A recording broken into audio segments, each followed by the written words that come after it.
especially first to the elders present, and also Hotep to all of our African sisters and brothers that are here today. I am very honored to be here today at the first Melanin Conference, the soul. So those are the two things that I'm going to address, but not probably in quite the way that I had intended to, or that Richard had intended me to do. So I think it's really important to reflect upon the fact that people of various disciplines have been invited to present here today. And Egyptology was not one of those disciplines that could have been left out. So it was extremely appropriate to have some Egyptologists come up here today and present, because Kemet was a high point or focal point in ancient African culture and ancient African thought.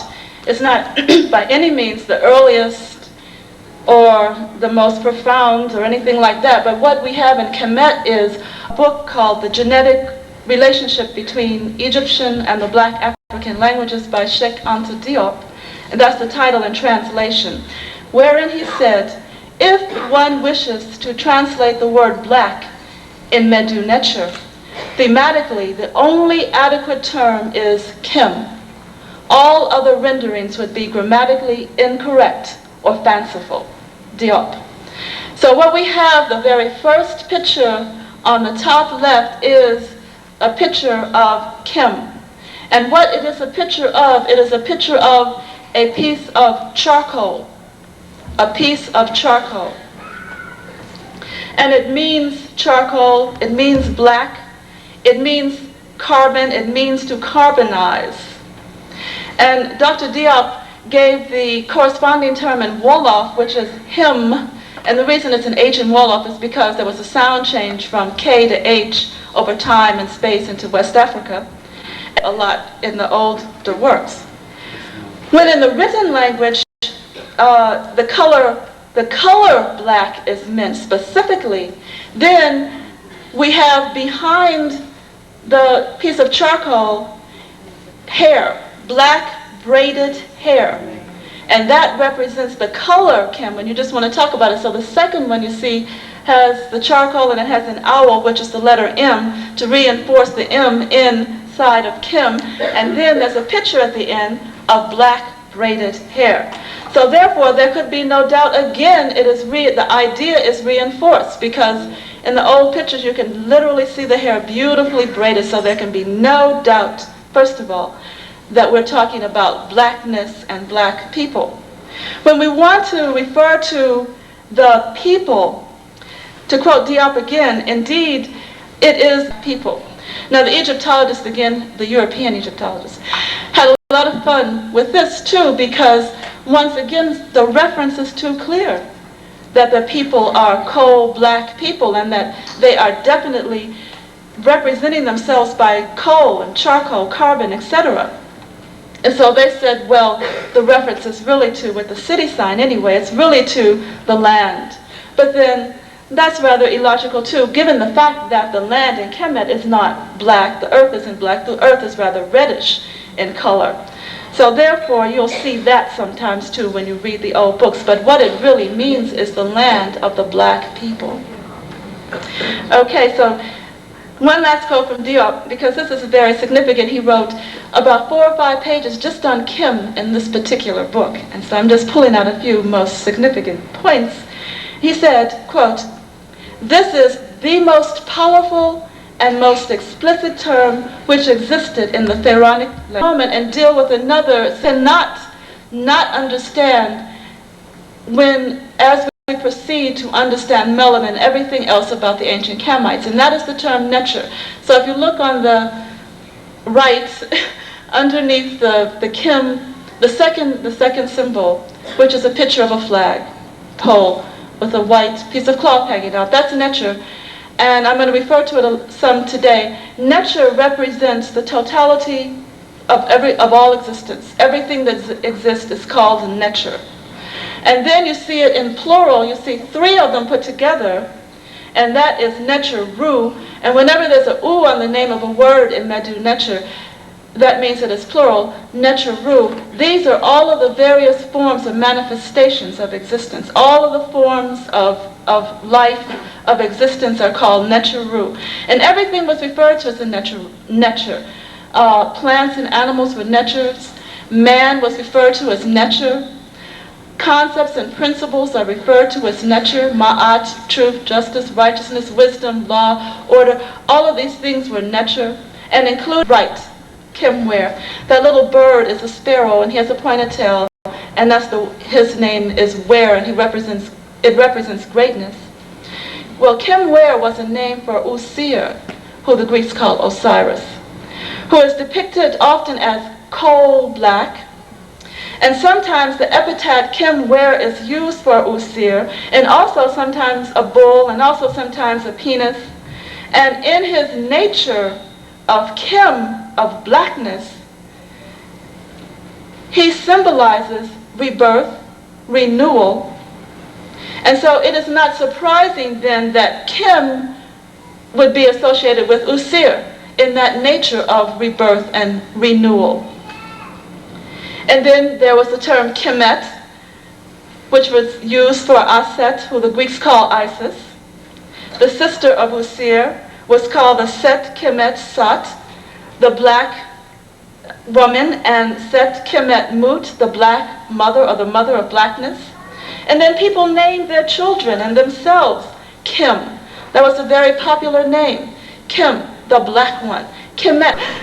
But anyway, there's a very long discussion on the word Deshret in Dr. Diop's book, which is very interesting, and I recommend those of you who read French anyway to get the book and read it.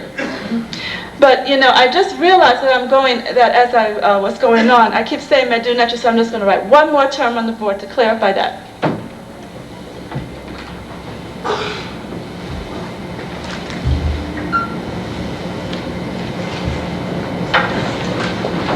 Because I don't want to go on and keep using it and not let you know what it means. Medu Necher.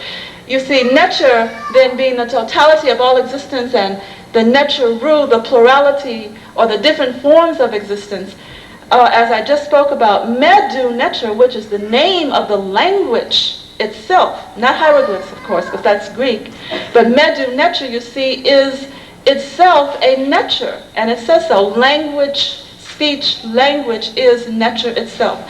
And so it really means then the words or the speech or the language really can look into a little further. But I thought too it was particularly significant that in addition to the meaning of blackness, carbon, coal, that Kim also means, written identically the same, but with the papyrus roll usually, that it means complete, completion, the end of all. But I don't know if I really want to use the definition end, but the culmination or the completion or completeness. And in this case, the word is determined by the papyrus roll, like in the second roll, the second one, which indicates, that picture indicates the idea or the concept itself. So that is also very, very significant, that I think that we can begin to get into. When you have negative arms or the sign for the negative in front of Kim, I mean that literally. We evaluate and translate the text in order to see the application of the term and its uses, etc. The one thing about Kim that we cannot go wrong on, and that is the picture itself. It is definitely, when you look at the old paintings, etc., a picture of charcoal, and it is black. And so there's no confusion about that regardless. There are other words for darkness. I looked up words for darkness. There's not another word in the language for black. Definitively, that is the only one. But there are words for darkness, and most of them seem to refer to like being in the dark, not knowing, unaware. And there were a few words that referred to like the darkness of the night, or the darkness of the womb, or the primordial darkness. One of those words is keku. Kim is the word for blackness, referring to skin, referring to people, referring to minerals, referring to nature itself. With all of the meanings that I just, said to you. So I have a feeling that this Kim is like melanin, or is melanin. Really? I'm sure it is. But I don't want to.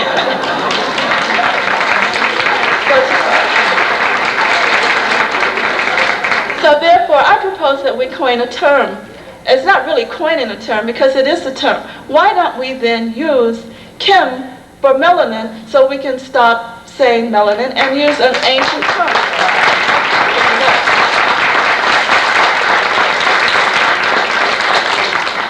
Okay, everybody likes that idea.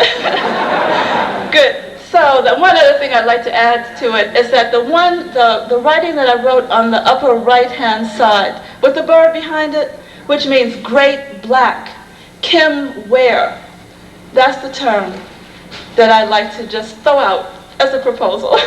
Kim Ware, great black. The great black. We can use that. Oh, okay. Okay, the spelling, capital K-E-M, capital W-E-R. Consciousness are the parts of the soul, or whatever you really want, or whatever we all call it, and we kind of call it by different things, I think. But I thought that since this is the first Melanin Conference, the most important contribution that I could make here today is to put forth the correct direction for the study of Kim Ware and consciousness and everything else in Medu Neter itself, which I know about.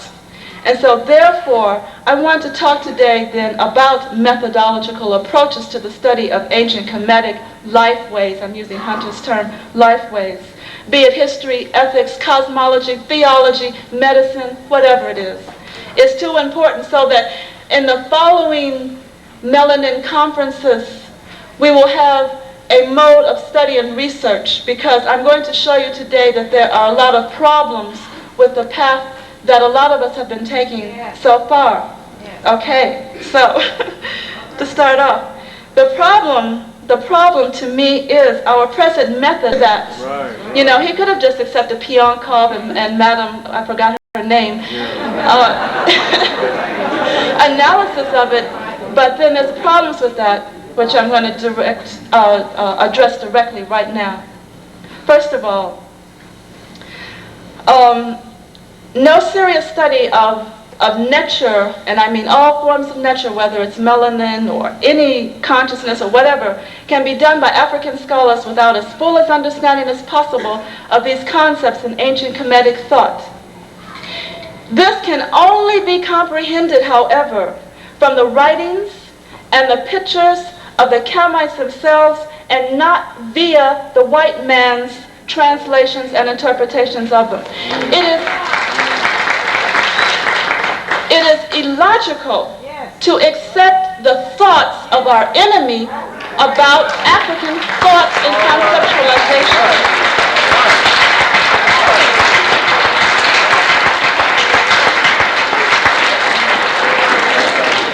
It is illogical to accept the thoughts of white people, the enemy on African thought and conceptualization. So therefore, number one, the proper source of study then would be to read Medu Neter. But most of us aren't proficient in Medu Neter yet. But we will be, because there's a strive towards that. The second thing, African languages usually, cultural comparison. Cross-cultural comparison, consciousness, soul, etc. in other African, among other African people, nations, cultures, etc. That also is a proper mode of study. And then the next one, the secondary sources, is an improper source of study. The secondary sources, that is translations or analysis by other people. And of course, there are lots of Egyptologists that have done translations. There are lots of Egyptologists that have written on Egyptian religion and Egyptian cosmology and all of those kinds of things. Moritz, Ehrman, Budge, Zapkar, Girdika, Massey, de Lubitz, Churchward, a whole bunch of people. The list is too long, of course, to name. But there's a problem there. There's a problem with those interpretations and understandings of what it says. It was Wallace Budge, I know you all know Budge, who posted the idea in the first place that there are 9 parts of the, quote, soul, unquote. And for some reason, I don't know, everybody has pretty much accepted that as fact now.